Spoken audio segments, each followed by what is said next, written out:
Japan up close.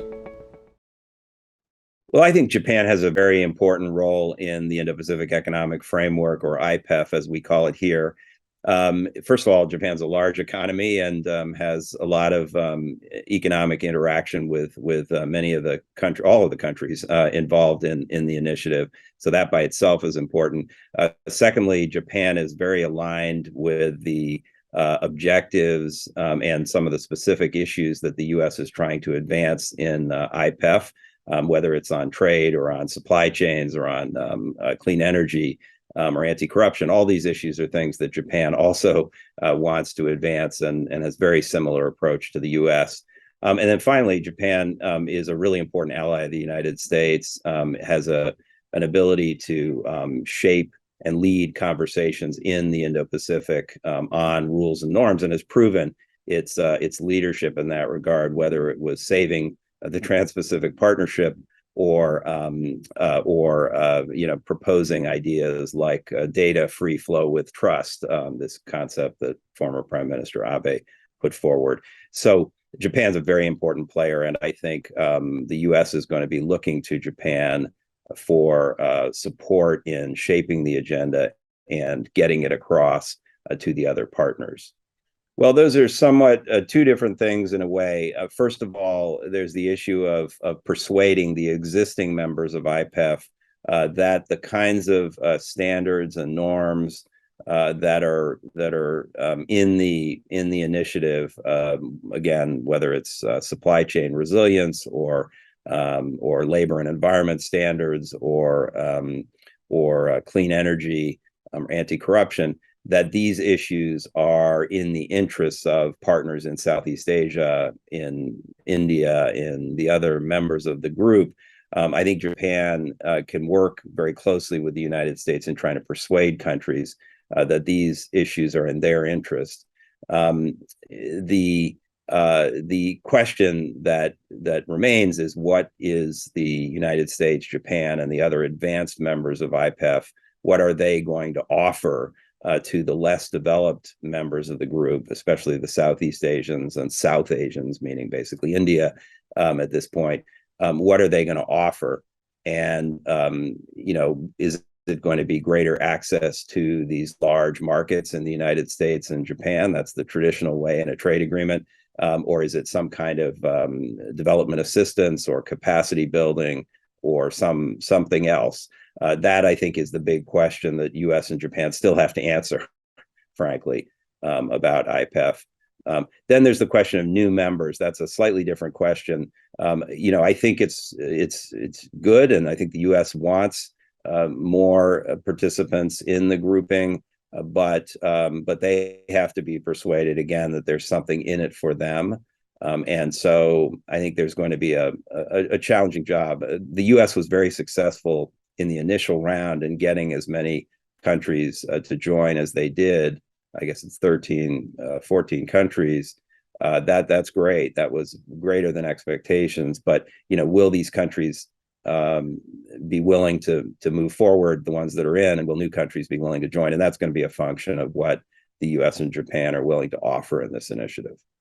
Well, again, I think there are two issues here. One is about what the U.S. and Japan hope to achieve in the agreement in terms of higher standards and norms, again, on all the issues that I've discussed before, like trade, labor and environment, supply chain resilience, clean energy infrastructure, so forth. Are the requests by the U.S. and Japan realistic? Are they specific enough? And on that one, I actually think it's a good list of issues. I think these are the right topics that the U.S. and Japan should be talking to its partners about. We both have a strong interest in strong, high standards on all of these issues, or most of them anyway. I think would not be ones the U.S. and Japan would have any difference of view about. And the question is whether other countries are going to see those as in their interest. So I think it's persuading them that these things are in their interest. If we can do that, then I think this could be quite significant. The other issue, which again is related, but it's a little bit separate as I think about it, is the question of market access. The U.S. has made clear it's not going to offer traditional market access, at least in the sense of of cutting tariffs on imports into the United States. Our overall tariffs are relatively low already, but there are some specific areas in which our partners in Asia want to have even lower tariffs or changes in regulations or other things that make it easier to access this large, the U.S. is still the largest economy in the world, and we have a huge consumer demand for things made in Asia. So countries, our partners in the region, want us to offer more market access. Japan's also a big economy and does also have still some restrictions on access for Asian partners. So I think the question is, are we going to offer that in the end? I think we should, in my view. I think it's the main source of leverage that we have. But it's clear at the moment, at least, that the Biden administration doesn't want to go down that road. We'll see what happens after the midterm elections here. I think it's possible you could see a shift of approach from the United States on that issue, but on a range of other issues that are related to IPEF. But we'll see. But if we're not going to offer market access, then I think we have to offer a very credible package of development assistance, of capacity building, of helping countries make the clean energy transition, of helping them build up their digital economies and so forth. That's going to be critical if we're not going to provide market access. But again, I think that's what countries want, and I think we should be willing to offer it. Well, I think the list of topics in IPEF is not bad. If you had asked me to make a list of from a blank piece of paper of what I thought the U.S. and Japan should want to make progress on in terms of strengthening rules and standards and norms in the Indo-Pacific, I probably would have made a quite similar list here. You can argue about which ones are more important. I personally think the issues around the clean energy transition, around infrastructure development, are very important. Also, just the bucket of trade issues that are there are quite important. Again, the problem with the trade issue, and this is getting maybe to the question of what's missing from IPEF, is that we really have traditionally used the back and forth negotiation over tariffs, over other barriers to market access, as really the things that trade off against some of the standards that we're trying to achieve.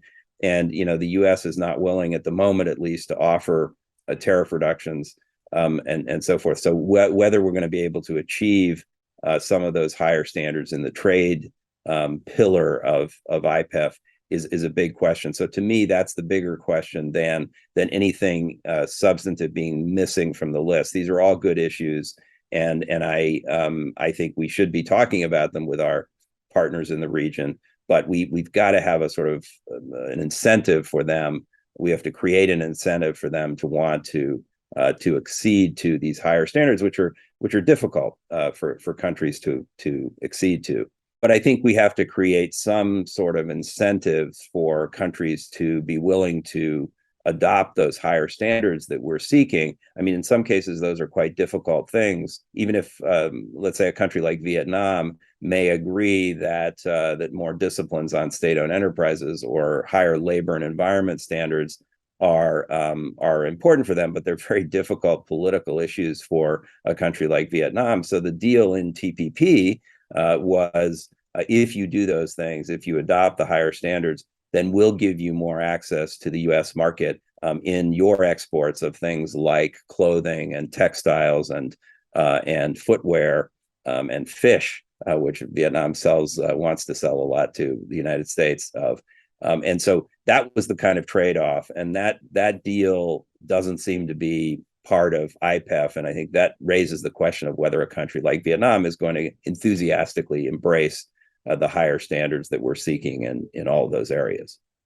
Well, I don't think there's much hope that the United States is going to rejoin TPP or apply to join CPTPP, which are two different things, by the way. They both exist, and the U.S. could choose one of those paths. But I don't think that's going to happen in the short term. The Biden administration's made that pretty clear.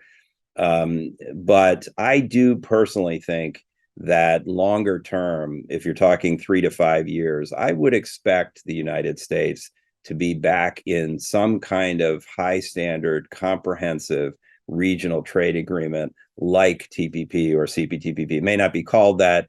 It may not have exactly the same features, but I think there's a compelling national interest for the United States to be part of such a comprehensive, high standard regional trade agreement in the Indo-Pacific. So I think it's like gravity. I think we will be pulled back towards it eventually. But the question is whether there's a pathway to that through IPEF or through other initiatives. And, I think that's where Japan should be trying to make IPEF as successful as possible, maybe talk to the United States about other pathways that aren't quite as controversial as rejoining TPP, and then hope that the U.S. eventually is, comes around to wanting to be part of one of those agreements, which I think we will eventually. Without the United States in CPTPP, I am not very optimistic about its future, particularly in light of China's application to join CPTPP.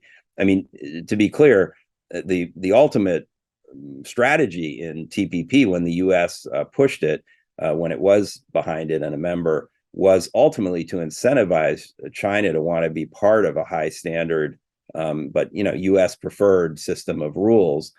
And so I think in a sense that's okay, but a lot of things have changed since then. Most importantly, that the United States is no longer part of CPTPP. And so, China joining now, it feels like China is not really committed to the high standards in CPTPP. It feels like they're making a strategic play to somehow, water down or even disrupt CPTPP. Maybe I'm wrong about that, but I think at some point Japan and the other CPTPP members are going to have to take China's application seriously, and at that point, I think CPTPP becomes certainly not what the U.S. originally envisaged when it put forward the TPP strategy, and I think it's hard to see how this agreement is going to be the basis for the kinds of Indo-Pacific rules of the free and open Indo-Pacific that the United States and Japan both want. And so I'm not so optimistic about it, CPTPP, if the United States does not join, which, as I say, I don't think is going to happen in the near term. But look, I do think that the United States and Japan are really important players in trying to advance a more high standard, rules-based order in the Indo-Pacific. And I think working through IPEF and potentially other new initiatives, I think that we can do a lot together. And I believe in the long term, this will be one of the really key central pillars of our alliance, and something where I'm optimistic we're ultimately going to make progress on. So I'm still hopeful about all of this.